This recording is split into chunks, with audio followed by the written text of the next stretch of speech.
থেকেই মানুষের জন্য প্রকট হয়েছে। সমস্ত ব্রজবাসীগণকে নিয়ে যখন নন্দ মহারাজ এখানে গিরিরাজের পুজোর জন্য এসেছিলেন, সেই সময় গিরিরাজের পুজোর জন্য গিরিরাজকে যে অভিষেক করতে হবে, সমস্ত গোপীগণ ব্রজবাসীগণ তারা গিরিরাজকে অভিষেকের জন্য কলসি বয়ে বয়ে জল নিয়ে আসছেন কুসুম সরোবরের জল। দেখছেন ব্রজবাসীগণের খুব কষ্ট হচ্ছে, এরা তো এই এত বড় গোবর্ধনকে আমার অভিষেক করাতে পারবে না। এবার তিনি কী করলেন, তাদের কষ্ট দেখে ভগবান শ্রীকৃষ্ণ মন থেকে স্মরণ করলেন গঙ্গাকে। গঙ্গাকে স্মরণ করে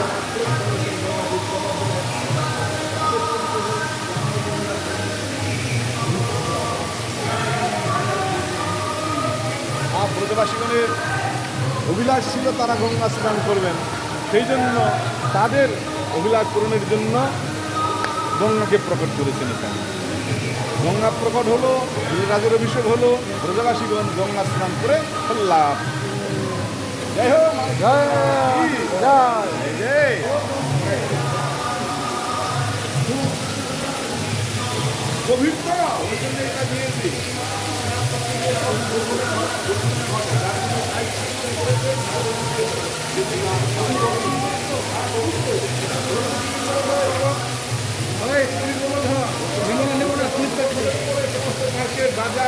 বাড়ি ঘর মন্দির আছে সব।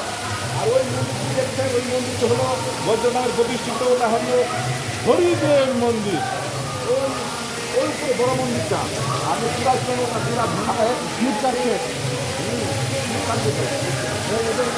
একদম জাল জল ছিটাবে নিচে গিয়ে সাবধানে।